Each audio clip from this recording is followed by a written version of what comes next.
Okay, so the comparative chop test. So this might take longer than I had anticipated. So what we're going to do is start with this one here. This particular kukri is from Heritage Knives, killertools.com I think is their website. This is a big, long, very traditional kukri with the check mark in the carder and a very nicely decorated sheath. This is a modern day interpretation of something that comes from about 1870, 1890. I found this, the originals in the armoury in Nepal. It's a rat tang going through, pinned over, stainless steel butt cap. Some rain on it could make some interesting rust marks. Now this claim to fame with these guys is that they use virgin steel, 5160, but they get virgin steel and then they heat treat it properly in an electric kiln and they oil quench it, so it should be very good. It's nice, you can see the distal taper, thin in the hand. I think it's got a 15-inch blade. It's light for that though. Sort of a brass cap there. Like I said, stainless steel, 2 screws. You can just see where it was pinned over in the middle there. Light, lively. I don't know what this stuff is. I've sharpened this and used it before on oak.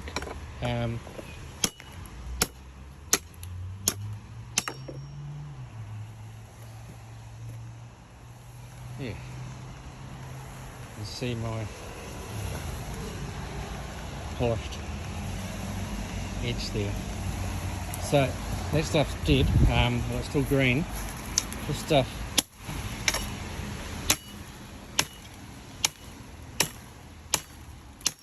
okay, so I can tell you straight off, but this is horrible stuff to cut.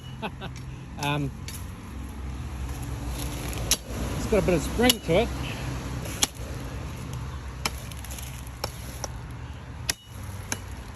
This blade, it's not giving me any, or the handle, I guess, it's not giving me any nasty feedback. Let's trim some of this stuff so we can see what we're dealing with.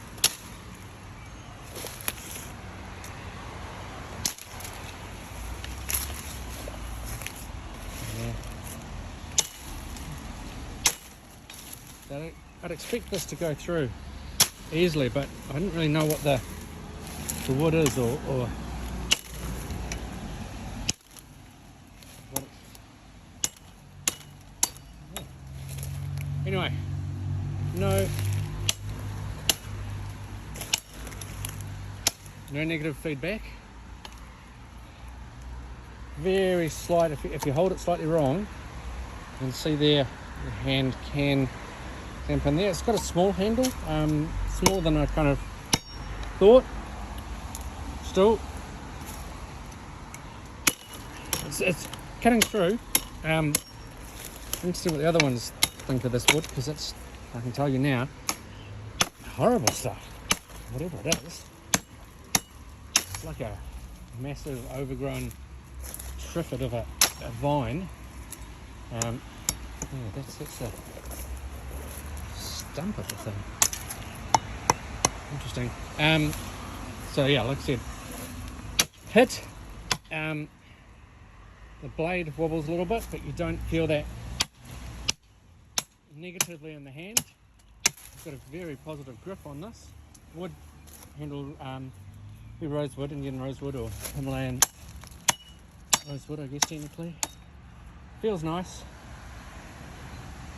Good bounce, good chop.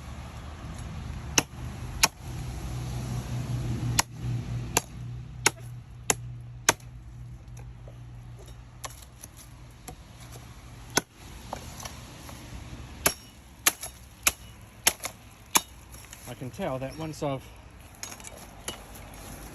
taken us back, and we have to bring the chainsaw out to chop up that stump into something vaguely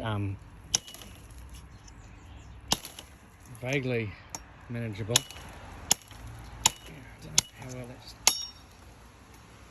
showing. It's just dicing through that stuff, making a nice noise too. So yeah, the thin stuff, that's just like a machete. The thick stuff, there we go, is a little bit more work.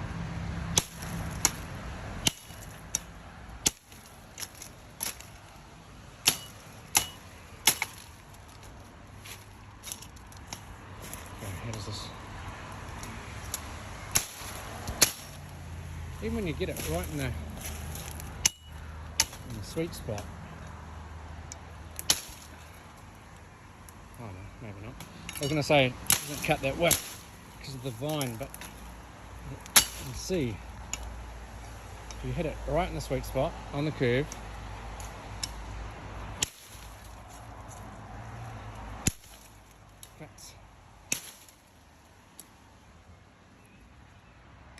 that's loose, so there's no resistance. But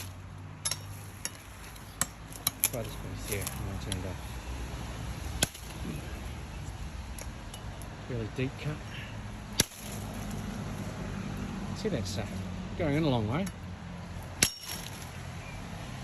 Yeah. So, not the easiest stuff to cut.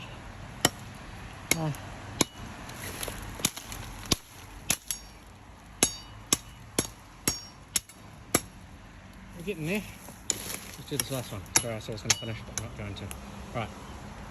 One. You can see it cuts in a long way. That one slice is, it's a deep cut. Also, got a flex in the blade, but not out of form in any way.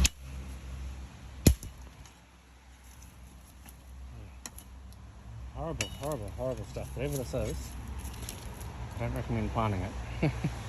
It's just it's a horrible beast. Anyway, this will be a good testing point.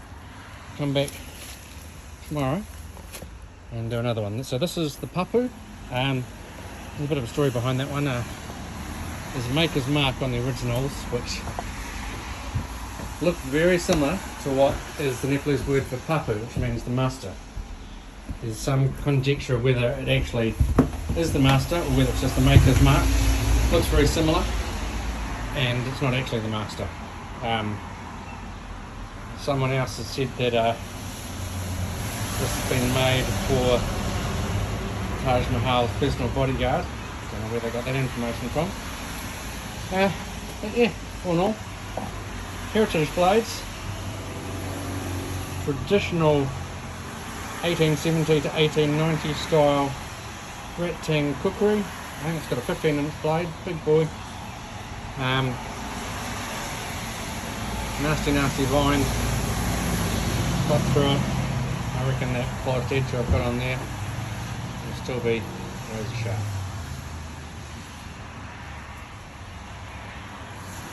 Alright, I'll just clean this up or it will rust.